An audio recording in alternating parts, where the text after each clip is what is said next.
সুপ্রিয় শিক্ষার্থী, আসসালামু আলাইকুম। আজকে আমরা নবম ও দশম শ্রেণী গণিতের অধ্যায় 5.2 এর 29 নম্বর যে অঙ্কটা আছে সেটা আজকে তোমাদেরকে দেখাবো।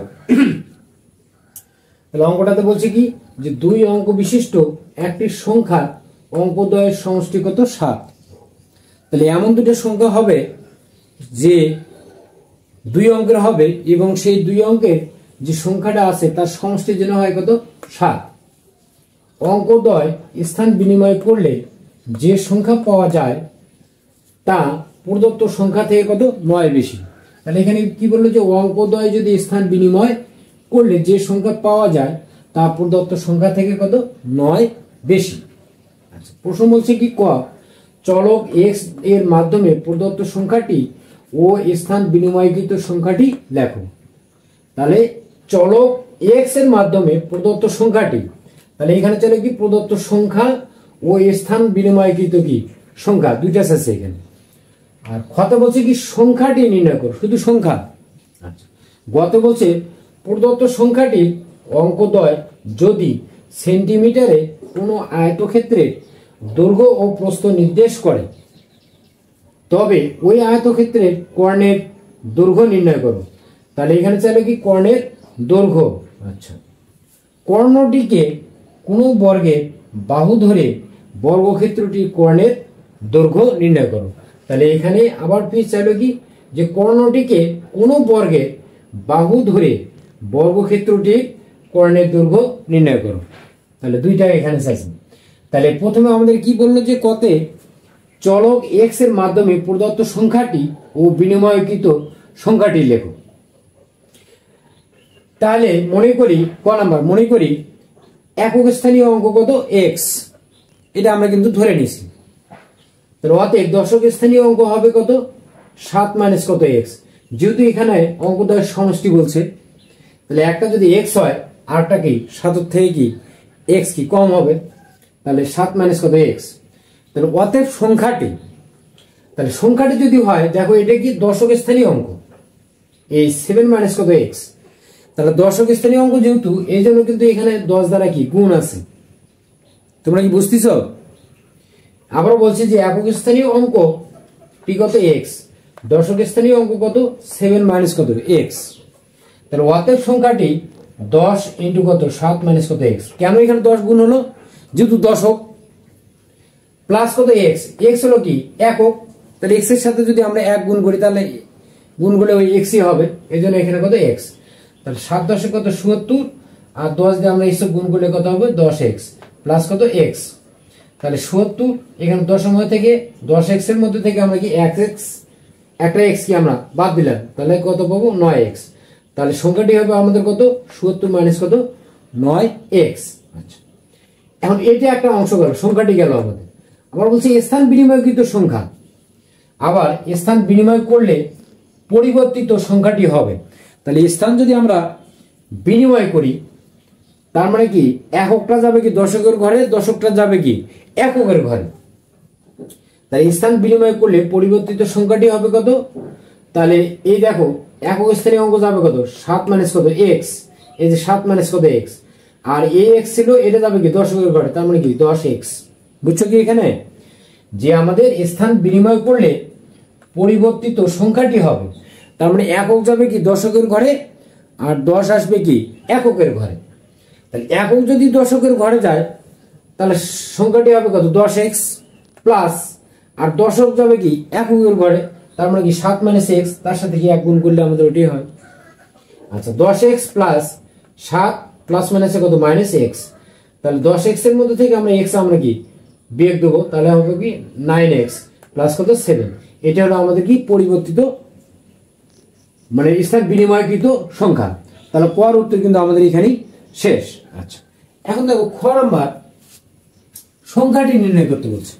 খ নাম্বার কি বলছে যে সংখ্যাটি নির্ণয় করো। আচ্ছা, তাহলে ক হতে পাই প্রদত্ত সংখ্যাটি আমরা কত পাইছিলাম 70 মাইনাস কত 9x।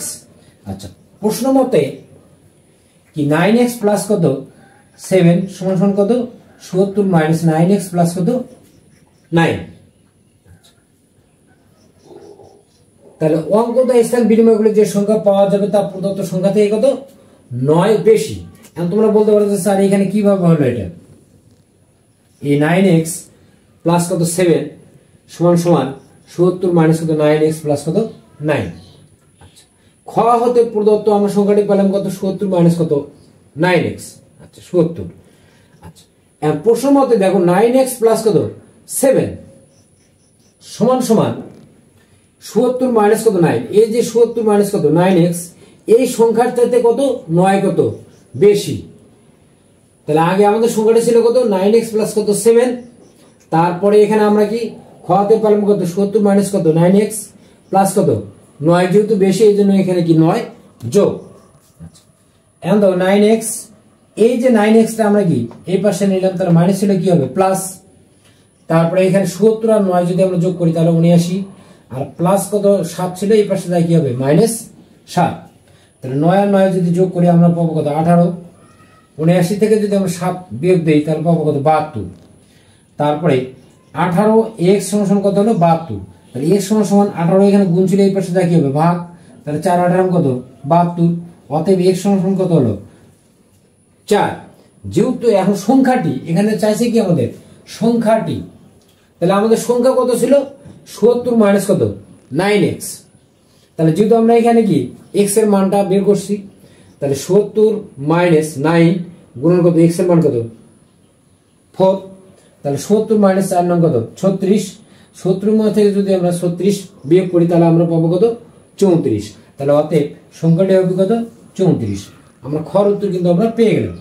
এখন গতে আসো, প্রদত্ত সংখ্যাটির অঙ্কদ্বয় যদি, তাহলে প্রদত্ত সংখ্যাটি, তাহলে প্রদত্ত সংখ্যা আমরা পাইছি কত 34, প্রদত্ত সংখ্যাটির অঙ্কদ্বয় যদি সেন্টিমিটারে কোনো আয়তক্ষেত্রের দৈর্ঘ্য প্রস্থ নির্দেশ করে, এই যে 34 এটা কয় অঙ্ক 2 অঙ্কের, তাহলে প্রদত্ত সংখ্যাটি অঙ্কদ্বয়, যেহেতু অঙ্কদ্বয়ের কথা বলছে তাহলে দুইটা, যদি সেন্টিমিটার তাহলে 3 হবে একটা সেন্টিমিটার, 4 হবে কি একটা সেন্টিমিটার। আচ্ছা যদি সেন্টিমিটার হয়, সেন্টিমিটারে কোন আয়তক্ষেত্রের দৈর্ঘ্য প্রস্থ নির্দেশ করে, এবং এখন এই 3 এবং 4 এইটা যদি একটা দৈর্ঘ্য আর একটা কত প্রস্থ, তাহলে প্রস্থকে যদি আমরা 3 ধরি, 3 কে আমরা প্রস্থ ধরলাম, 4 কে আমরা কি ধরলাম দৈর্ঘ্য নির্দেশ করে, তবে ওই আয়তক্ষেত্রটির কর্ণের দৈর্ঘ্য নির্ণয় করো।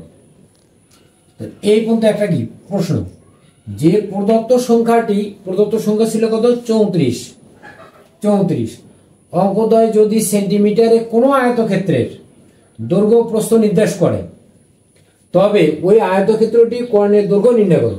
তাহলে এখানে আমরা এই 3 কে ধরলাম আমরা কি প্রস্থ, 4 কে ধরছি আমরা কি দৈর্ঘ্য। আচ্ছা ধরার পরে এখন আমরা কি আয়তক্ষেত্রটি কি কর্ণের দৈর্ঘ্য নির্ণয় করব। তাহলে খ হতে প্রাপ্ত দশক স্থানীয় অঙ্ক কত 3, একক স্থানীয় অঙ্ক কত 4। দেখো এখানে একক দশক, তাহলে 3 হলো কত দশক আর 4 হলো কত একক। সংখ্যাটির অঙ্কদ্বয় যদি সেন্টিমিটারে কোনো আয়তক্ষেত্রের দৈর্ঘ্য প্রস্থ নির্দেশ করে, তাহলে আয়তক্ষেত্রের দৈর্ঘ্য, তাহলে আয়তক্ষেত্রের দৈর্ঘ্য আমরা কত নিচে এখানে 4, প্রস্থ কত 3।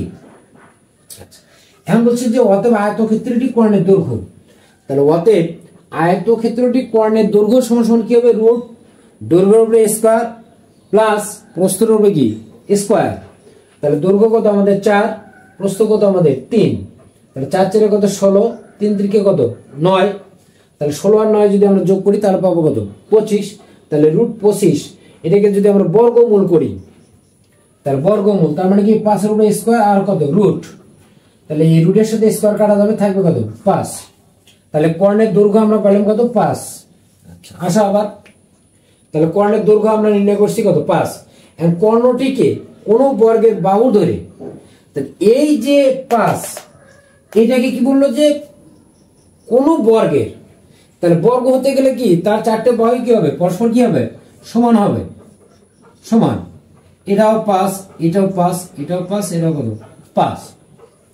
তাহলে কর্ণটিকে কোন বর্গের বাহু ধরে বর্গক্ষেত্রটির কর্ণের দৈর্ঘ্য নির্ণয় করো। তাহলে অতএব আয়তক্ষেত্রের কর্ণের দৈর্ঘ্য কত 5 সেন্টিমিটার, অতএব বর্গক্ষেত্রে বাহুর দৈর্ঘ্য কত 5 সেন্টিমিটার। সুতরাং বর্গক্ষেত্রে কর্ণের দৈর্ঘ্য, তার মানে কি যদি এটাকে আমরা যদি এ মনে করি এ তাহলে হবে কি এ রুট টু কত এ, তাহলে এর জায়গায় আমরা কত 5 বসে দিছি, তাহলে 5 রুট, এটা হবে কি আমাদের অ্যান্সার। তাহলে যদি তোমাদের কোনো সমস্যা থেকে থাকে তাহলে অবশ্যই তোমরা কমেন্ট করে সেটা জেনে দেবে। অবশ্যই আমি সেটা পরবর্তীতে তোমাদেরকে জেনে দেব। ধন্যবাদ।